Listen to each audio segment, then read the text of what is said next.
Olá, meus queridos alunos do sexto ano, tudo bem com vocês? Meu nome é Ibis Fernando, eu sou professor de ciências e hoje nós iremos começar mais uma aula do EducaPE. O assunto de hoje que eu vou discutir com vocês é misturas homogêneas e heterogêneas. Vamos revisar, iremos fazer aqui um estudo dirigido. Essa aula é a de número 38. E dentro desse assunto, quando se fala de misturas homogêneas e heterogêneas, vamos falar um pouco sobre medicamentos. E aí a gente vai para processos tecnológicos de medicamentos. A primeira questão que eu coloquei aí para vocês do nosso estudo dirigido, ela diz o seguinte: os medicamentos, elas são substâncias que objetivam cura, tem o objetivo de curar doenças e também de aliviar os sintomas. Eles são usados para trazer bem-estar, porém, se os devidos cuidados eles não forem tomados. E aí, qual é a classificação dos medicamentos?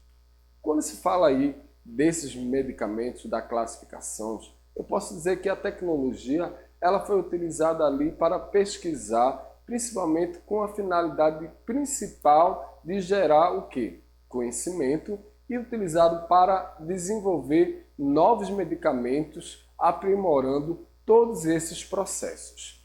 Quando se fala da classificação dos medicamentos, de forma geral, a gente classifica ele em naturais, os que são fabricados pelo homem e os sintéticos. Quando eu falo dos naturais, eu posso dizer que são aqueles que podem ser usados como se existe na natureza. Os que são fabricados pelo homem, eles podem ser tratados ou transformados. Já os sintéticos, eles são produzidos pelo homem. Eles não estão na natureza, eles são sintetizados. É o próprio homem que vai produzir esse medicamento. E aí agora a gente vai para a nossa segunda questão em relação a esses processos tecnológicos de medicamentos. Como é que a gente pode fazer a rastreabilidade de medicamento? Quando eu estou falando de rastreabilidade de medicamentos, é que quando uma indústria farmacêutica ela vai produzir esse medicamento aí, ele vai com rótulo, um código de barra, e vai para uma determinada cidade, um determinado local, um hospital, um município. E como é que a gente consegue fazer esse rastreamento, essa rastreabilidade? Enfim, a gente tem que lembrar que hoje em dia existem os softwares. Esses softwares eles vão possibilitar também a gerência das matérias-primas. E isso daí vai fornecer as informações, principalmente sobre as cotações ali do produto. Quando eu estou falando de cotações, eu estou falando do valor. A gente vê a questão da validade e a qualidade do lote. Também vai permitir realizar as ordens de compras e controlar o recebimento das mercadorias. E a nossa resposta em relação a essa rastreabilidade é o seguinte: todo membro ali da cadeia, tanto de movimentação de medicamentos, ele deve fazer uma transmissão eletrônica para o banco de dados central sobre o evento que está registrado. Quando eu falo desse banco de dados central, eu estou falando aí da era moderna, da tecnologia, dos programas, que está tudo anotado e arquivado dentro do computador, ou seja, tudo está ali vinculado na internet. E quando se fala de medicamentos, eu posso dizer que existe um medicamento de referência, existe um medicamento genérico e um medicamento que ele é similar. Quando se fala de medicamento de referência, eles são conhecidos como de marca, por terem ali a sua marca comercial, que ela é bem conhecida. São aqueles que possuem a eficácia e a segurança que foi comprovada cientificamente.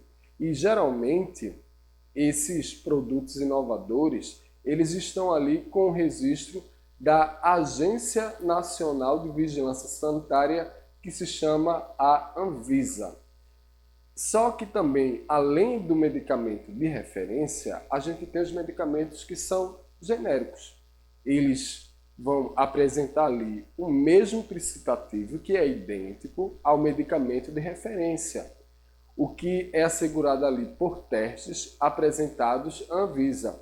Portanto, os medicamentos genéricos, eles podem sim substituir os de referências que são prescritos pelo médico em geral. E eles têm também um custo que é mais acessível. Ele não é de marca, mas ele é genérico. Ele é igual. Quando eu estou dizendo igual, estou falando da questão do princípio ativo, do princípio que é ativo, a substância igual ao remédio que ele é ali de referência. Então, remédio genérico, ele é igual ao de referência.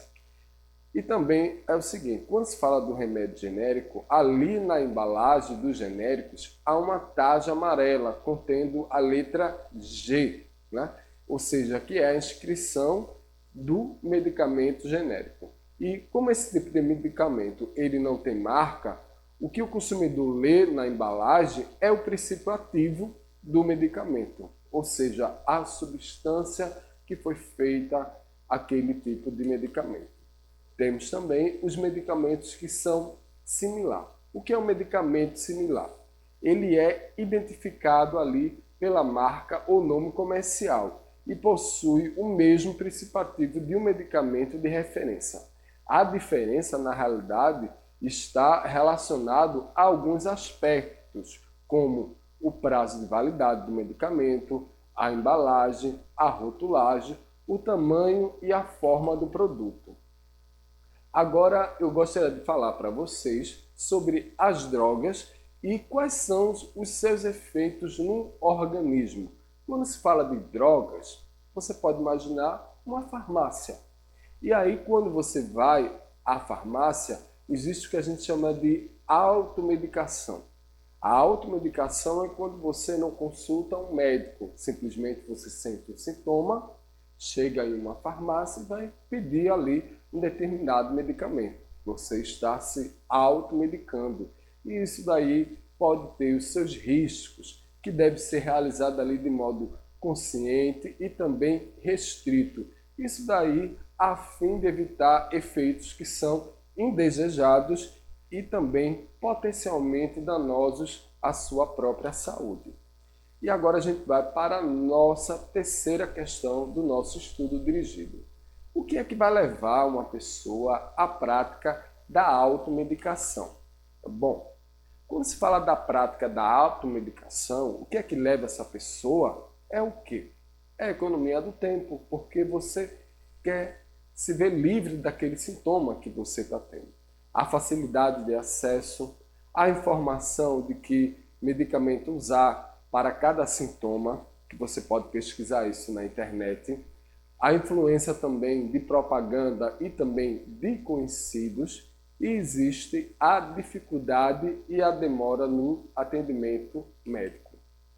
Bom, sobre as drogas e seus efeitos que tem no organismo, eu estava falando ali das drogas que você pode comprar na farmácia em relação à questão dos seus sintomas que você está sentindo. Mas também existem outros tipos de drogas, que quando se fala de drogas, existem as drogas que são lícitas e as drogas que são ilícitas.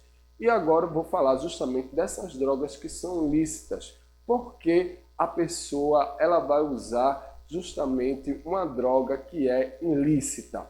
Bom, as drogas que são ilícitas, por exemplo, a gente tem aí as depressoras, que é o caso do álcool, dos inalantes, dos benzodiazepínicos. Temos as drogas que são estimulantes, cocaína, nicotina e anfetaminas, e as perturbadoras, que no caso aí a maconha e o LSD. Observe aí que na droga que é depressora, existe uma droga que é lícita, que é o álcool, que só pode ser vendido aí para maiores de 18 anos, mas também é um tipo de droga que é lícita, mas ela é depressora. E quando se fala de droga, eu posso dizer que existe uma dependência química em relação a essas drogas, porque existe ali um forte desejo ou uma compulsão. Tem também uma dificuldade de controlar o consumo dessa droga. Existem os sinais e sintomas da abstinência, quando você não está utilizando aquele determinado tipo de droga, e a evidência dessa tolerância.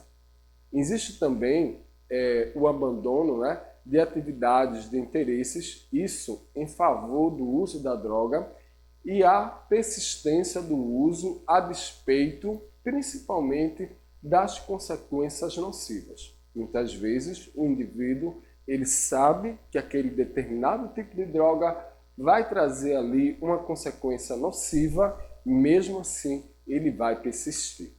E aí a nossa resposta em relação ao que é que leva a essa pessoa a utilizar essas drogas, primeiro, a questão dos fatores que são biológicos, ou seja, a questão da genética e o que a gente chama de sistema de recompensa. Existem os fatores que são psicológicos, exemplo aí, a depressão, ansiedade e a intolerância às frustrações.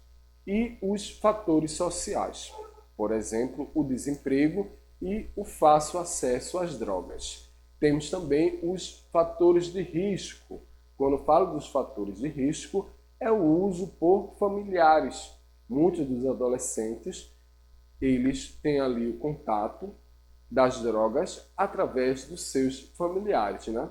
E aí vai ter um desempenho escolar ruim, uma baixa autoestima, problemas que são familiares, a depressão e o fácil acesso a essas drogas aí. E essas drogas? Quais são os efeitos? Que é a nossa quinta questão. Quais são os efeitos que essas drogas ela vai ter justamente no seu organismo? Bom, aí eu separei. Primeiro a gente tem a questão do agudo, que a gente chama de intoxicação e a abstinência.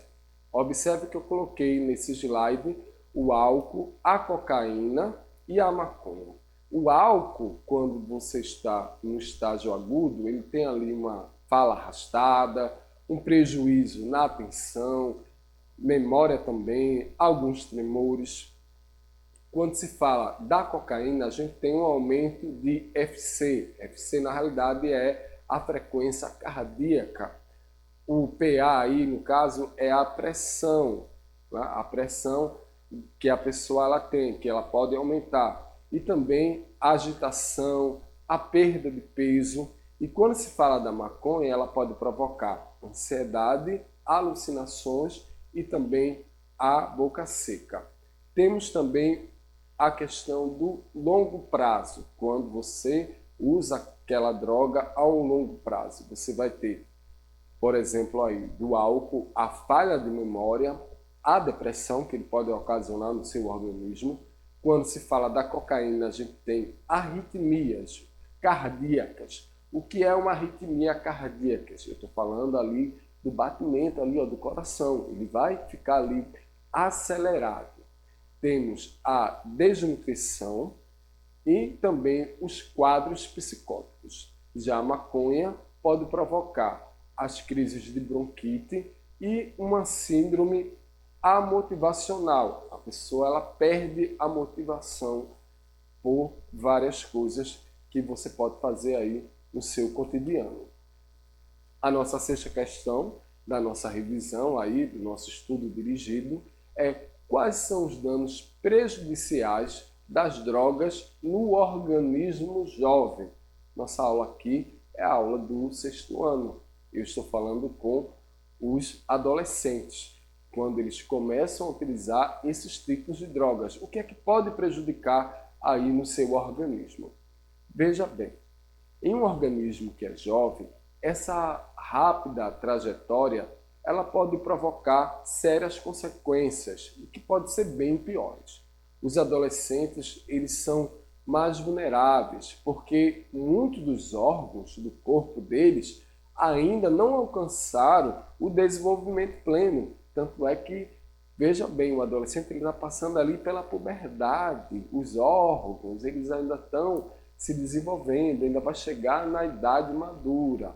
Por isso que pode ter essa consequência nessa formação dos órgãos.